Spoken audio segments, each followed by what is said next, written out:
वजीर आजम शहबाज शरीफ ने कहा है कि कौमी असम्बली 9 अगस्त को तहलील कर दी जाएगी। वजीर आजम का इत्तेहादी जमातों के अरकान के एजाज में इशाइया, कहा कि इत्तेहादी हुकूमत के ताउन से हर मुश्किल पर काबू पाया।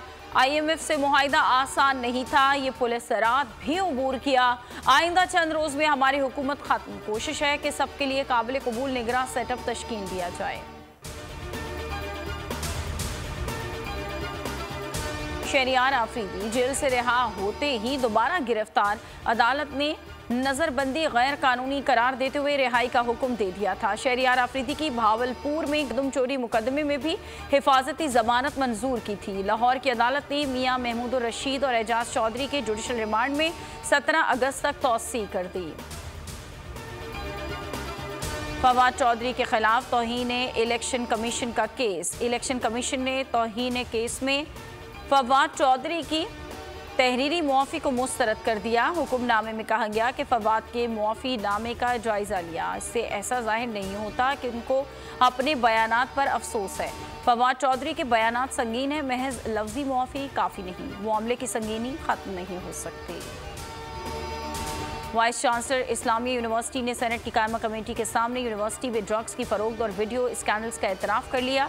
निगरान वज़ीर आला पंजाब को ब्रीफिंग में बताया कि सिक्योरिटी अफसर CCTV कैमरों की वीडियो से तालिबात को ब्लैकमेल करता और ताल्लुकात बनाता था। सानह 9 मई में मुलव्वस किरदारों के खिलाफ कार्रवाई। ट्विटर पर 9 मई के वाक़यात को बढ़ा चढ़ा कर शेयर करने वाले अफराद के खिलाफ FIR दर्ज। मुल्ज़िमान पर नया पाकिस्तान के ट्विटर हैंडल से इंतशार फैलाने का इल्ज़ाम है। FI ने अकाउंट का सुराग लगाकर हैंडलर्स के खिलाफ मुकदमा दर्ज कर लिया। 4 मुल्ज़िमान नया पाकिस्तान का वेरीफाइड अकाउंट चलाकर इंतशार फैला रहे थे। FIR का मतन। लाहौर जनरल अस्पताल में तशद्दुद की शिकार घरेलू मुलाजमा का इलाज। रिजवाना की तबीयत में उतार चढ़ाव। स्पेशल मेडिकल बोर्ड ने दोबारा बच्ची का मुआयना किया। सरबराह मेडिकल बोर्ड ने कहा कि रिजवाना ने हल्की ग़िज़ा लेना शुरू कर दी है। रिजवाना की अद्वियात कुछ एंटीबायोटिक को तब्दील किया गया है। सेहत में नुमाया बेहतरी आने लगी। तोशा खाना फौजदारी केस काबिल समात होने के खिलाफ अपील पर फैसला कल जारी होगा। चेयरमैन PTI केस दूसरी अदालत मुंतकली दरख्वास्त पर भी कल फैसला जारी होगा। ट्रायल कोर्ट में हक दिफा बहाल करने की दरख्वास्त काबिल समात होने से मुतालिक भी फैसला कल जारी होगा। हक दिफा बहाली की दरख्वास्त पर समात के दौरान हुक्म इम्तना की दरख्वास्त पर भी फैसला कल जारी होगा। चीफ जस्टिस आमिर फारूक ने आज चेयरमैन PTI की दरख्वास्तों पर फैसला महफूज किया। अदालत ने फरीकैन के दलाइल के बाद 8 दरख्वास्तों पर फैसला महफूज किया।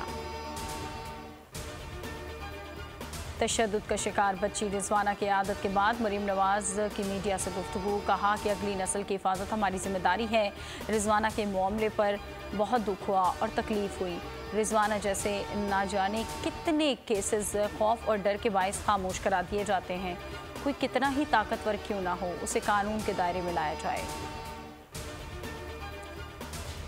कौमी क्रिकेट टीम की वर्ल्ड कप में शिरकत सिक्योरिटी से मशहूर। वज़ीर ख़ारजा बिलावल भुट्टो की ज़ेर सदारत इजलास में फ़ैसला हो गया। वज़ारत ख़ारजा के हुक्काम ने टीम भारत भेजी की हिमायत कर दी। हतमी फ़ैसले से कबल ICC से फुल प्रूफ सिक्योरिटी मुहैया करने की यकीन दहानी ली जाएगी। वज़ीर ख़ारजा ने वज़ीर आज़म को ख़ुसूसी कमेटी की कार्रवाई से आगाह किया।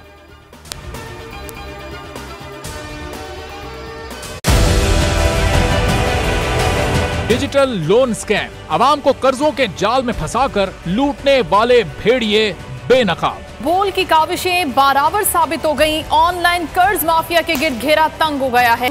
बोल ने दिया अपने आवाम का साथ, उठाई इस स्कैम के खिलाफ आवाज। बोल की डिजिटल लोन स्कैम के खिलाफ आगाही मुहिम की सबसे बड़ी ट्रांसमिशन 59% आवाम ने देखी अपनी स्क्रीन पर, क्योंकि बोल है पाकिस्तान का नंबर 1 न्यूज चैनल। सब्सक्राइब करें और बेल दबाएं ताकि कोई खबर रह न जाए।